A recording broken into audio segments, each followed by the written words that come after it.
naho muri Repubulika na Demokarasi ya Kongo icyicaro cy'ishyaka PPRD rya Joseph Kabila cyasitwiswe n'abayoboke ba UDPS, ibintu bikomeje guteza urujijo. Naho muri Uganda ho abagabo batatu bafatanwe intwaro bisa nkaho bashaka gukora igisirikare. Ugiye kandi umugore yagaburiye umwana inshinge 8 zose. Ubwo izi nkuru eshatu zose reka duhere kuri iyi ngiyi yo muri Repubulika Iharanira Demokarasi ya Kongo, aho icyicaro cy'ishyaka PPRD rya Joseph Kabila cyatwiswe n'abayoboke ba UDPS. Rero umujinya ukomeje kwiyongera muri societe civile ya Kongo nyuma y'itwikwa ry'icyicaro cy'ishyaka ry'abaturage riharanira kwiyubaka na demokarasi PPRD, ishyaka ryahoze ari perezida wa Joseph Kabila ikinshasa. Ikinyamakuru bwiza.com cyanditseho ko kuwa kabiri itariki ya 5 Gicurasi abanyamakuru ba Radio Okapi basuye aho hantu, babonye ibimenyetso bigaragara by'umuriro ku nyubako irimo icyicaro cy'ishyaka gerereye kuri Boulevard ya Senwe mu karere ka Karamu. Abatanga buhamya bavuga ko ibyo biro byari bimaze igihe bidakora, byatwitswe n'abigaragambya mu gihe cy'urugendo rwateguwe kuwa mbere n'ishyaka UDPS riri ku butegetsi mu rwego rwo gushyigikira ibihano Amerika yafatiwe wahoze ari perezida Joseph Kabila.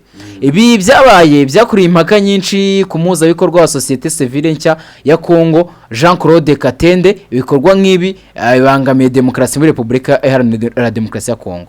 Ni muri urwo rwego yamaganye byimaze iki gikorwa cyo kwangiza, kandi atanga umuburo ko ibi bishobora guteza imbere urugomo muri politiki. Govinda icyo umuntu yakibaza, ntabwo umuntu ashobora gutekereza ko ubutegetsi bwa Kinshasa aribwo bushobora kuba bwaratumye abayoboke b'ishyaka n'ubundi riri ku butegetsi bwo riyobowe na Perezida Felix Antoine Tshisekedi Chilombo rya UDPS. Ibintu bibiri umuntu yabanza guhita atekereza nuko icyambere kubera iki aka kanya ibi biro bitwitswe hari kuvuga umwuka mubi uri hagati ya Kabila ndetse n'ubutegetsi bwa leta ya Kinshasa. Cyo ni icyambere.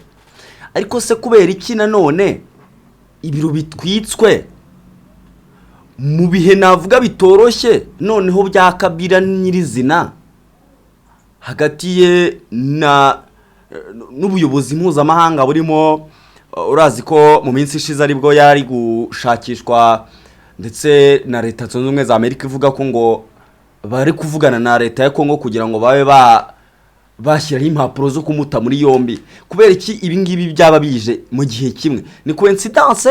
Ni ikintu umuntu yabanza kwibaza. Ariko igihari nuko ikigaragara ntabwo ari ibintu bihuriranye, ni ibintu byateguwe, ahubwo no kwibaza ngo byateguwe nande, kuzihe ntego, cyane ko aka kanya turi kubona ko leta ya Kinshasa itari kumvikana n'uyu Joseph Kabila.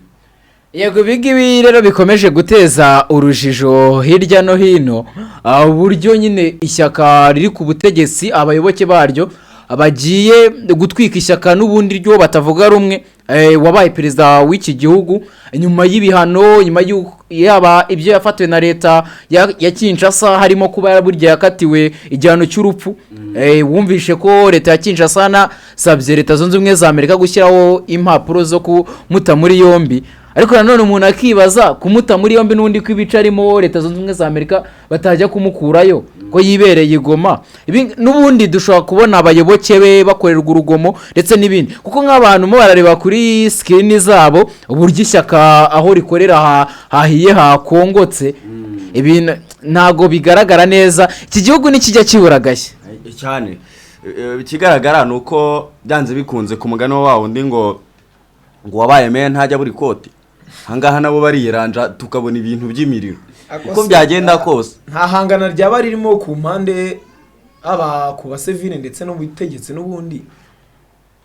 Ibi byo nta hantu babihuriye. Oya, nekereza ko nta hangana ririmo, kuko nabayoboke b'ishyaka UDPS bagiye ku biro byoza ari umukuru w'igihugu, ahubwo mbona nka ideology mbi ya Kinshasa ari ishobora kuba ibitera.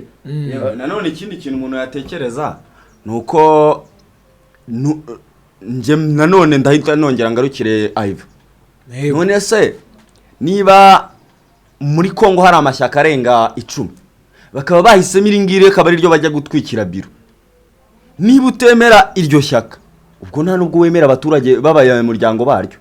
yego Ibintu bibiri byumvikana bihita bijyanirana rero yuko n'ubundi leta ya Kinshasa isa naho itari kumva iyo kominote y'abo bantu y'abo bayoboke n'ubundi biryo shyaka. Erega impamvu mvuze n'icyo kintu wenda ni uko hashize n'iminsi tubona ngo leta yarashe mu baturage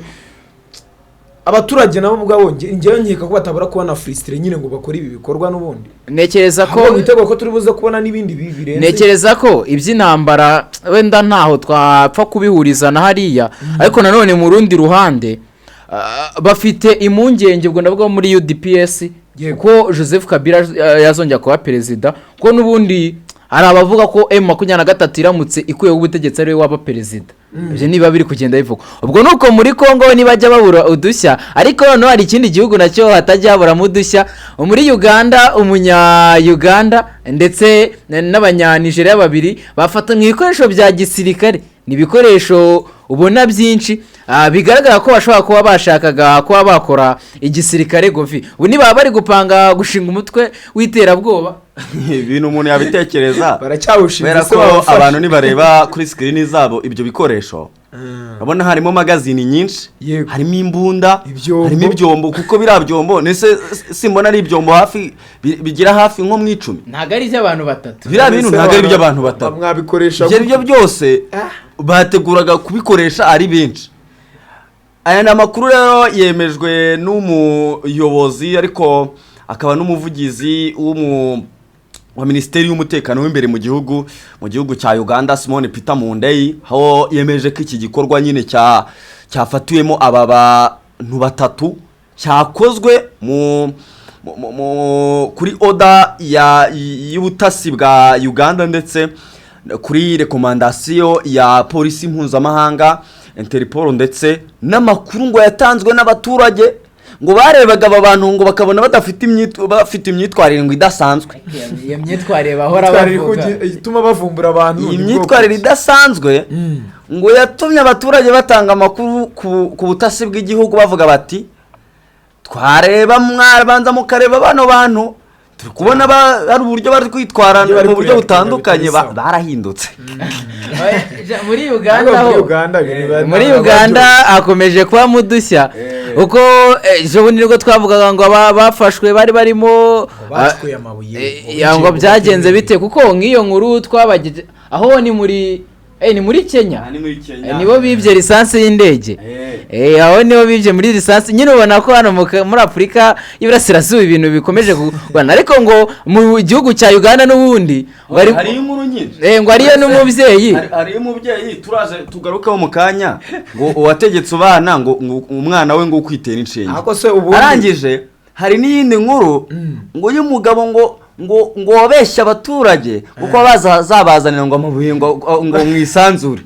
Yego ayiva uyu mubyeyi we ngo byagenze bite ngo wagaburiye umwana we hajya ngo inshinge 8. Yego polisi yo mu karere ka Mitoma muri Uganda yataye muri yombi nyine umugore w'imyaka 45 ukekwaho guhatira umwana w'umuhungu w'imyaka 8 abereye mukase kumira inshinge. Aya nka data uyu mugore witwa Juliette utuye mu mudugudu wa Rweibare ya kabiri paruwase ya Kianzire murenge wa Kashenshero yataye muri yombi kuwa mbere Gicurasi 2026 afungiye kuri station ya polisi ya Mitoma mu gihe iperereza rikomeje. Umuyobozi wa polisi mu karere cyanza muri ako gace bamwita Godfrey Achiria yemeje ifatwa rye avuga ko aregwa icyaha cyo gushaka kwica.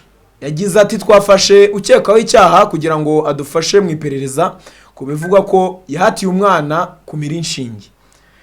Ibyavuye mu iperereza rero byibanze bigaragaza ko uwo mwana yagize ububabare bukabije mu nda mu gihe cy'amezi hafi 2. Ngombwa bituma nyirasenge witwa Birungi Eunice amujyana kwa muganga.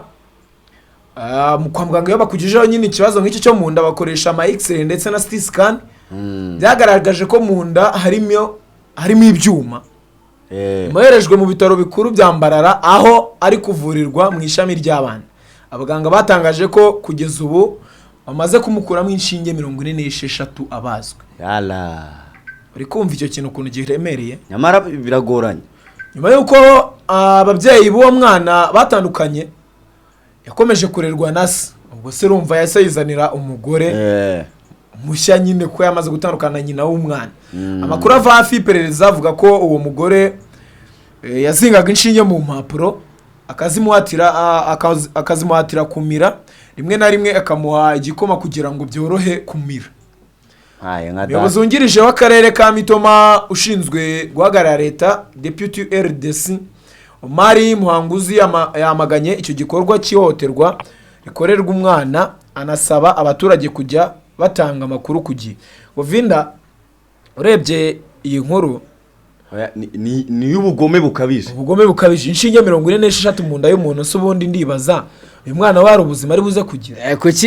Abantu barayindutse, ariko nekereza ko umubyeyi ufata umwanzuro mubi nk'uwo nguwo ni igikorwa kitari icy'ubumuntu, nta bumuntu na buke buba burimo. Yego.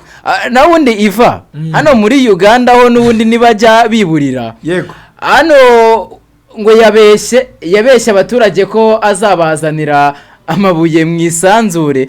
Ngo polisi ya Uganda yatangaje ko yafashe umugabo witwa Jonathan Ahimbisibwe wo mu gace ka Makindye akurikiranweho ibikorwa byo kwiyitirira umwuga w'umuhanga mu by'isanzure kugira ngo ashuke abaturage. Uno mugabo ndahoze nsoma inkuru ye kare. Uyu mugabo ngo yagiye abwira abaturage ko ngo azabazanira amabuye ngo yakuye ku kwezi.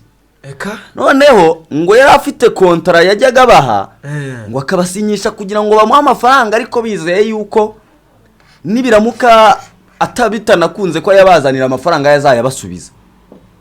None se rero ngo polisi ngo yamufashe ayo masezerano yafite, ariko ngo ku iperereza bakoze basanze n'ubundi uyu mugabo ngo n'ubundi kuba yagiye akorera ayo masezerano bose nta kintu yigeze abaha, ahubwo ngo haracyarebwa umubare wabo wo bamuhaye amafaranga ababeshya ko azabazanira ayo mabuye ngo babone uburyo bamuburanisha. Ariko Uganda nabo barakabije. Umugabo urabona ko banambaye n'ibirango by'igihugu se. Ahubwo se abantu kuki bo bemera gushuka? Oya, umuntu uko rega hari ikintu umuntu ashaka kubwira, nibyo ndumva no gushuka, ariko se kuki mu mategeko washyiraho ngo ubwambutsi bushukana? Ari igihe umuntu aba yakoze umushinga ugasanga abaturage baguyemo, ubwo uyu muntu we wambaye gutya we yagushuka ntushuke. Ikirango cya leta none se ko yambaye gutya ari mu baturage, aha ni mu kirere agiye kw'imyenda yambaye ariyo bajyana mu kirere. Yego, ahangaha nyine wenda benga. Yego. Njye nkeka ko ni bya bintu nyine ubundi abantu arigiye abantu wenda umuntu akugira inama ntubyumve neza. Abantu nibakore bareke gushaka inyungu y'ako kanya. Vuga ngo umuntu akeneye amafaranga yabwo ashaka kuyabona mu nzira bimworoheye. Aho rero ushaka amafaranga muri ubwo buryo, waza wese kugushuka wumva ari byo. Yego, ubwo no akayakubwiye ngo nyohereza amafaranga mukanda kohereza ayikubye kabiri tutanaziranye nguhamage kuri telefone ushaka amafaranga wayama. Rero abantu bajye bareka gushaka inyungu, nisomo umuntu abatanze ntibareka gushaka inyungu ahantu bidashoboka. Ubwo nuko muri Uganda bimeze ibintu, ubwo nuko nguko n'ubundi reka turacyakomeje ikiganiro cyacu aracyari Benga, Ayivani ndetse na Govinda.